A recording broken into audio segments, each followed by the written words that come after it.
courses are loaded. Yeah. So let me just tell you how the online works. Okay. So when you talk about online, you have to go to the site www.medona.edu. Okay. So www.medona.edu. Okay. Under this, then you have to go to the next icon, which is called as current student. Okay. Enter the current student, right? After the current student, you will find that you need to look for the icon which is called as Blackboard. Okay, look for the icon which is called as Blackboard. Once you click onto the Blackboard, your user ID box will appear on the screen and the password box will appear on the screen. Okay, so you must have got the pin letters, right? You must have got the pin letters where it shows the user ID and the password. Okay, so you need to write down or type out the user ID in the box as well as the password. Okay, and click on. So once you click on, you enter the Blackboard. Your Blackboard is just like your virtual board. Okay, just like your virtual classroom, right? So virtual classroom, I'll tell you what is there in the Blackboard, right? So this is the way you need to enter into your Blackboard learning, okay? Your virtual classroom.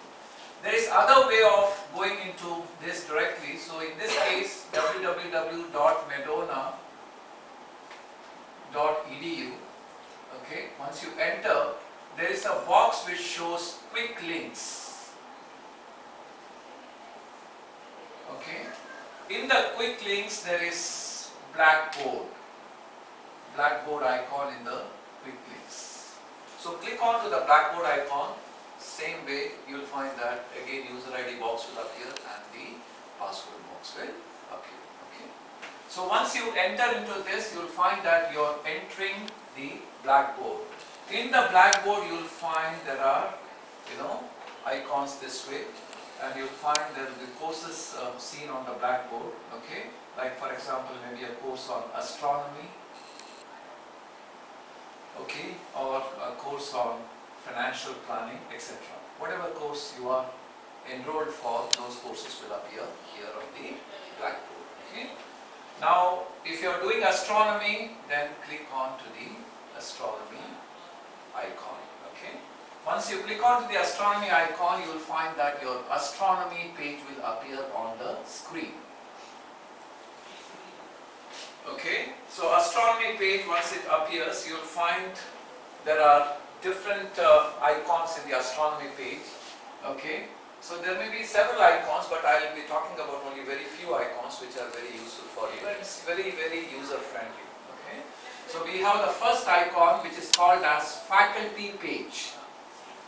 Okay, now faculty, when you click on to faculty, you will find that the faculty profile, the faculty who is in the Medona University who is going to teach your subject, okay, his profile will appear on the faculty page, okay, and there you will find his photograph will be there. You will say, I am Professor so and so, teaching your financial planning subject or teaching your astronomy subject, right? My qualification is so and so, I am the professor of this particular university. In case if you have any queries, any doubts, please get in touch with me. This is my phone number, telephone number, this is my email ID. Okay, so you can send him an email, whatever, if you want to have any discussion or any queries relating to the subject. Remember, relating to the subject. So this is what we have, the faculty page. Then we have another icon which is called as announcement. Announcement is also just like your circular, okay, like class circular. Like in the announcement, if you get into the announcement, they will say, okay, today your web page will not work from this time to this time. Or the Medona University is having a holiday in view of some national day or some occasion. So they will mention it in the announcement. It's just like an announcement for everybody, okay? Especially when you talk about announcement, like for example, some sort of class discussion. In case you need to have class discussion, I will be talking about it a little later, okay? That will also appear in the announcement page, okay? So this is what is announcement. Next one which is important is your syllabus. Syllabus, or sometimes we also call it as lecture plan. Now syllabus or lecture plan, always remember you need to take a print of syllabus or the lecture plan. Why you need to take a print? This is the lecture plan. It will give you a course description of the course which you are doing, like for example astronomy. It will also give you the lecture topics. Lecture, okay, topic or chapter number 1, chapter 2, chapter 3. It will also tell you the name of the textbook being used by the faculty member, okay. Apart from that, it will also tell you the grading policy, and also the assessment. What are the different assessments available for this particular subject?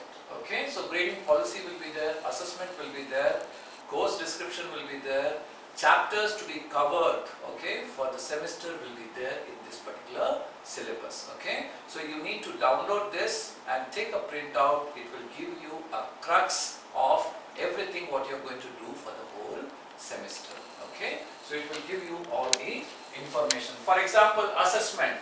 When you talk about assessment, it will give you information about the assessment.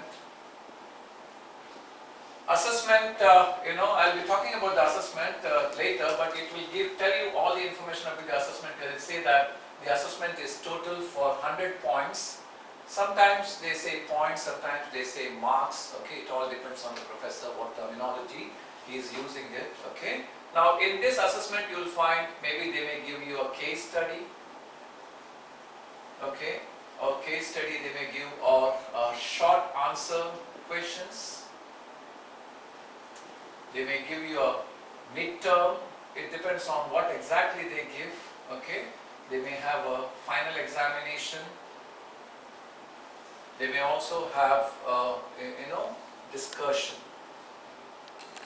discussion board, okay. So it is class discussion, you can say class discussion, okay. So here they may divide the marks based on what is their requirement. Everybody's marks is different, so it may be 20 marks, 20 marks, maybe this also may be 20 marks, okay. This also may be 20 marks, and this also may be 20 marks or 20 points, okay. Total it will be 100 points. So this will be mentioned in the syllabus, okay. That's the reason I am saying always take a print of the syllabus or the lecture plan, okay, which will help you in understanding what are the ways of assessment, because you don't have assessment like 100 marks at across and then you have a final examination, okay.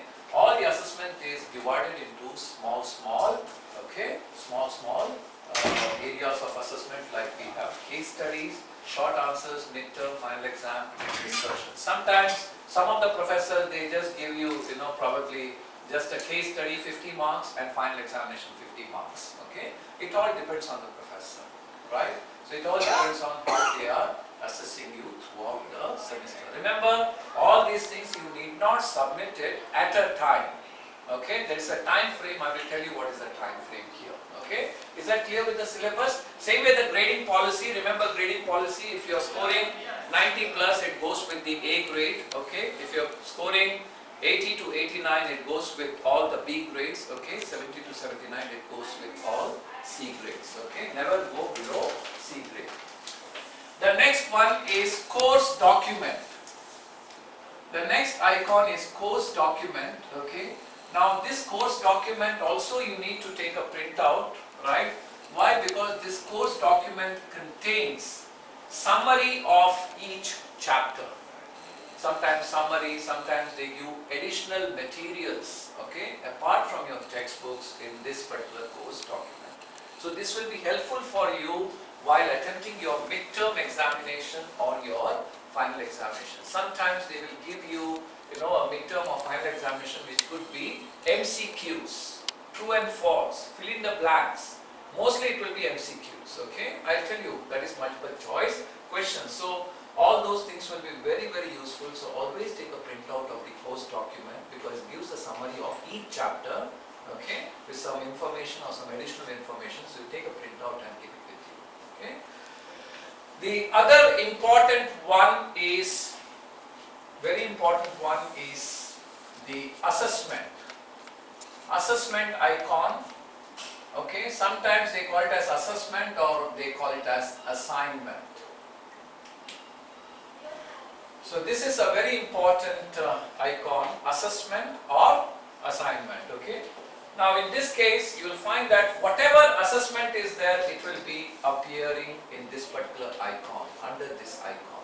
So whenever you want to submit anything, you need to submit through this particular icon. We say assessment or assignment. Okay. For example, if the assessment is say case study, if the assessment is case study, you will find it is for 20 points or 20 marks. Okay. They will give you the case study and they will say that case study should be submitted before, okay, a particular date. They may give you a date. For example, say they may say, okay, submit your case study before 25 to 2014, okay, before 9 p.m. They will also mention you the time, 9 p.m. US time. Okay, so see that you submit your case study. Okay, when you click on to this, the case study will appear and the questions will appear.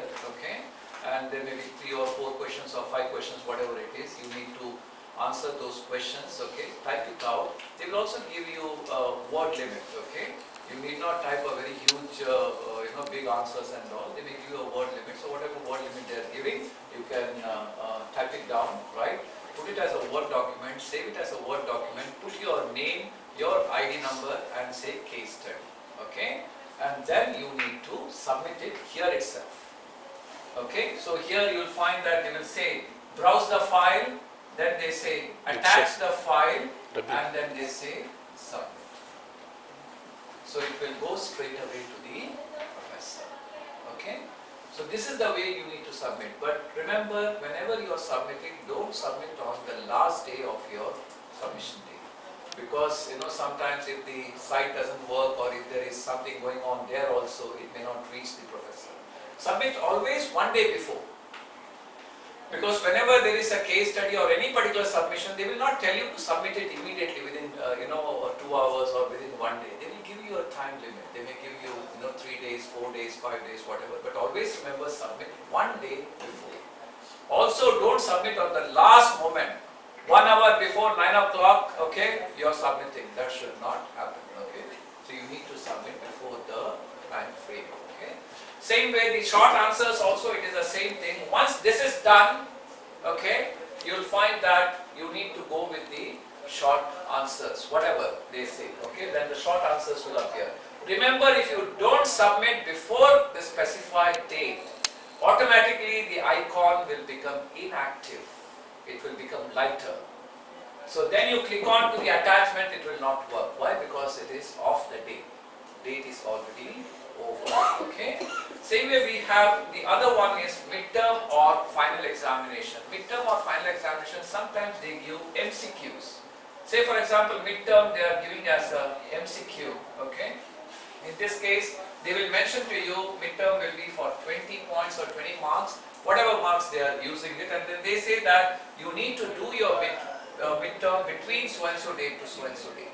So they may say, okay, do your midterm between 1st March 2014 to 5th March 2014, okay, before 9 p.m. So they will give you the time. But only thing is that whenever midterm is there, midterm you cannot open it. If you are opening it, your